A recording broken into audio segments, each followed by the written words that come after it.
نبی اکرم نور مجسم ختم رسول سیدنا محمد مصطفیٰ صلی اللہ علیہ وآلہ وسلم کا فرمان عظمت شان ہے، جب تک نمازی نماز پڑھ کر اپنی جگہ مسجد میں جہاں نماز ادا کر رہا ہے بیٹھا رہتا ہے، فرشتے اس کے لیے دعائے مغفرت اور رحمت کرتے رہتے ہیں۔ یہ سلسلہ تب تک جاری رہتا ہے جب تک وہ بندہ بے وضو نہیں ہوتا۔ فرشتوں کی دعا کے الفاظ کچھ اس طرح ہیں: اللہم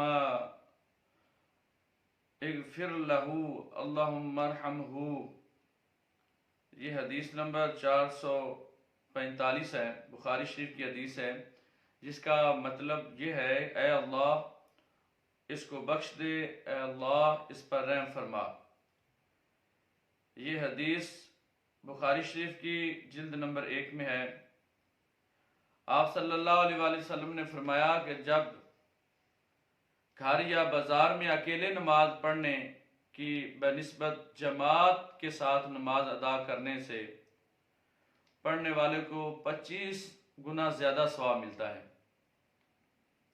مطلب کیا کہ ایک آدمی گھر میں نماز پڑھتا ہے یا بازار میں نماز پڑھتا ہے یا اکیلا نماز پڑھتا ہے، اس کو ایک نماز کا ثواب ملے گا، اور جب بندہ مسجد میں نماز جماعت کے ساتھ پڑھے گا اس کو 25 نمازوں کا ثواب ملے گا۔ بس تم میں سے کوئی شخص اچھی طرح وضو کر کے مسجد میں صرف نماز کے لیے آئے تو ہر قدم پر اس کا ایک درجہ بلند ہوگا اور ایک گناہ معاف ہوگا، یہاں تک کہ مسجد میں داخل ہو جائے۔ بس جب مسجد میں داخل ہو گیا تو نماز میں رہے گا، جب تک نماز کے انتظار میں ہے وہاں بیٹھا رہے جہاں نماز پڑھی ہے۔ اتنی دیر فرشتے اس کے لیے رحمت کی دعا کرتے رہتے ہیں، مغفرت کی دعا کرتے رہتے ہیں، جب تک اس کا وضو نہیں ٹوٹتا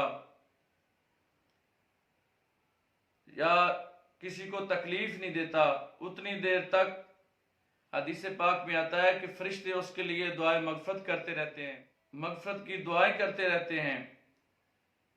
حدیث پاک میں آتا ہے دن اور رات کے فرشتے صبح اور عصر کی نماز میں جمع ہوتے ہیں، اور جب اللہ تعالیٰ کی بارگاہ میں حاضر ہوتے ہیں تو اللہ تعالیٰ سب کچھ جاننے کے باوجود ان فرشتوں سے پوچھتا ہے: میرے فرشتوں تم نے میرے بندوں کو کیسے پایا؟ وہ فرشتے عرض کرتے ہیں: یا اللہ ہم نے تیرے بندوں کو ترکناہم وہم یصلون وآتیناہم وہم یصلون۔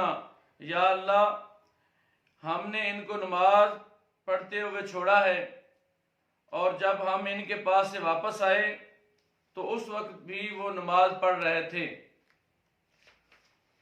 پتہ چلا کہ نمازی کی گواہی اللہ کی بارگاہ میں فرشتے دیتے ہیں۔ جو نماز ٹائم 5 وقت کی ادا کرتا ہے، پابندی سے نمازیں ادا کرتا ہے، تو اللہ تعالیٰ کہ ہاں اس کی گواہی فرشتے جا کر عرض کرتے ہیں: مولا ہم جب گئے تھے اس وقت بھی وہ نماز پڑھ رہا تھا، جب ہم واپس آئے تو اس وقت بھی وہ نماز پڑھ رہا تھا۔ اس سے بڑھ کر اور کیا دوستو کہ اللہ کی بارگاہ میں فرشتے ہم گناہ گاروں کی گواہی پیش کریں کہ یا اللہ وہ نماز پڑھ رہا تھا، یا اللہ وہ نماز پڑھ رہا تھا۔ اس لیے ہمیں چاہیے کہ ہمیں نماز کی پابندی کرنی چاہیے۔ نماز ایک ایسا ذریعہ ہے اللہ تعالیٰ کی ذات سے ملاقات کرنے کا، اور کوئی ذریعہ نہیں ہے، یہ ایک بہترین طریقہ ہے، اور نماز مومن کی معراج ہے، اور نماز نبی پاک صلی اللہ علیہ وآلہ وسلم کی آنکھوں کی ٹھنڈک ہے، اور نماز اللہ تعالیٰ کی قربت کا سبب بنتی ہے۔ نماز کے بارے میں حضور نبی پاک صلی اللہ علیہ وآلہ وسلم نے فرمایا کہ فجر کی نماز اجالے میں پڑھو، اس میں زیادہ اجر ہے۔ حضور صلی اللہ علیہ وآلہ وسلم جب فجر کی نماز کا سلام پھیرتے تو ہر شخص اپنے ساتھی کو اجالے کی وجہ سے پہچان سکتا تھا، اور 60 سے 100 تک آیات پڑھی جاتی تھی۔ رمضان شریف میں سحری اور نماز فجر کے درمیان 50 یا 60 آیات کا پڑھنے کے برابر فاصلہ ہوتا تھا۔ فرائض کے علاوہ باقی نمازیں گھر میں پڑھنا افضل ہے، یعنی کہ فرض نماز جو ہے وہ آدمی مسجد میں پڑھے، سب سے زیادہ فضیلت ہے، اور باقی جو نوافل اور سنتیں ہیں وہ گھر میں پڑھنا زیادہ فضیلت رکھتی ہیں۔ حضرت عمر فاروق رضی اللہ تعالی عنہ نماز فجر کی پہلی رکعت میں سورہ بقرہ کی 120 آیات مبارکہ پڑھتے تھے۔ تو بات ہو رہی تھی فرشتوں کی دعا کی، تو اس کا مطلب یہ ہوا کہ جو شخص فرشتوں کی دعائیں لینا چاہتا ہے، وہ بغیر محنت کے گناہ معاف کرانا چاہتا ہے، وہ نماز پڑھ کر باوضو مصلی پر بیٹھا رہے۔ ایک تو اس کو نماز کا ثواب ملتا رہے گا کیونکہ وہ نماز کے انتظار میں ہے۔ مطلب کیا کہ جب ابھی جماعت کا ٹائم نہیں ہوا، وہ نماز کے اور امام کے انتظار میں ہے کہ کب ٹائم ہو کہ ہم فرض نماز ادا کریں۔ وہ جتنی دیر انتظار کر رہا ہے اس کو فرض نماز کا ہی ثواب مل رہا ہے، وہ ایسے ہے جیسے کہ وہ نماز پڑھ رہا ہے۔ اس لیے میرے دوستو، نماز اللہ تعالیٰ کی ہاں اتنا اچھا عمل ہے کہ جس کو ایک دن میں 5 مرتبہ رپیٹ کرایا جاتا ہے۔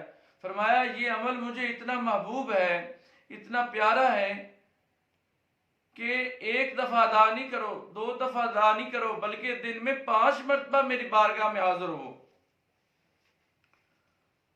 کیونکہ نماز کے انتظار میں بیٹھنا بھی نماز کے قائم مقام ہے۔ دوسرا، وہ اللہ تعالیٰ کی مغفرت اور رحمت کا حقدار ہو جائے گا، کیونکہ فرشتوں کی دعا کی قبول ہونے کی زیادہ امید ہے، اور فرشتے اس کے لیے دعا کرتے ہیں جس پر اللہ تعالیٰ راضی ہوتا ہے، اور یہ کہ بے وضو شخص فرشتوں کی دعا سے محروم ہو جاتا ہے۔ اس لیے حضرت حسن بصری علیہ رحمہ مسجد میں قصداً بے وضو بیٹھنے کو مکروہ فرماتے ہیں۔ تو میرے دوستو، نماز نبی پاک صلی اللہ علیہ وآلہ وسلم کی ذات نے فرمایا نماز جو پڑھتا ہے میری آنکھوں کو ٹھنڈک پہنچتی ہے۔ اس لیے مسلمان اور کافر میں فرق یہ ہے کہ جب نماز کا وقت ہوتا ہے کافر منافق وہیں بیٹھا رہتا ہے اور مسلمان ایمان والا اٹھ کر نماز پڑھنے چلا جاتا ہے۔ اس لیے نماز پڑھیں، خود بھی پڑھیں، اپنے اہل و عیال کو بھی پیار سے تلقین کریں، ان کو بھی نمازی بنائیں۔ نماز جو ہے وہ قبر کا نور ہے۔ نماز سے انسان کے کاروبار میں برکت ہوتی ہے، نماز سے انسان کے رزق میں برکت ہوتی ہے، نماز پڑھنے سے یا نماز ادا کرنے سے انسان کی عمر میں برکت ہوتی ہے، صحت میں برکت ہوتی ہے، اور انسان گناہوں سے محفوظ ہو جاتا ہے۔ ان الصلاۃ تنہی عن الفحشاء والمنکر، نماز کے اندر یہ پاور ہے کہ نماز انسان کو بے حیائی اور برے کاموں سے روک دیتی ہے۔ تو جو آدمی بے حیائی اور برے کاموں سے رک جائے تو وہ نیک بن جاتا ہے۔ مطلب کیا کہ نماز پڑھنے سے انسان نیک ہو جاتا ہے، نماز پڑھنے سے انسان کی بری خصلتیں ختم ہو جاتی ہیں، اچھی خصلتیں پیدا ہو جاتی ہیں، اور نماز پڑھنے والے کا بدن پاک ہوتا ہے، نماز پڑھنے والے کا جسم پاک ہوتا ہے، نماز پڑھنے والے کے کپڑے پاک ہوتے ہیں۔ جو بے نمازی ہوتا ہے اس کے کپڑے اور بدن پاک نہیں ہوتا۔ اس لیے نماز پڑھیں ایک اچھا عمل ہے، اچھی عادت ہے، اللہ تعالیٰ کے حضور حاضری بھی ہو جاتی ہے، اللہ تعالیٰ بھی خوش ہوتے ہیں اس بندے پر، اور اللہ تعالیٰ کے محبوب صلی اللہ علیہ وآلہ وسلم بھی خوش ہوتے ہیں۔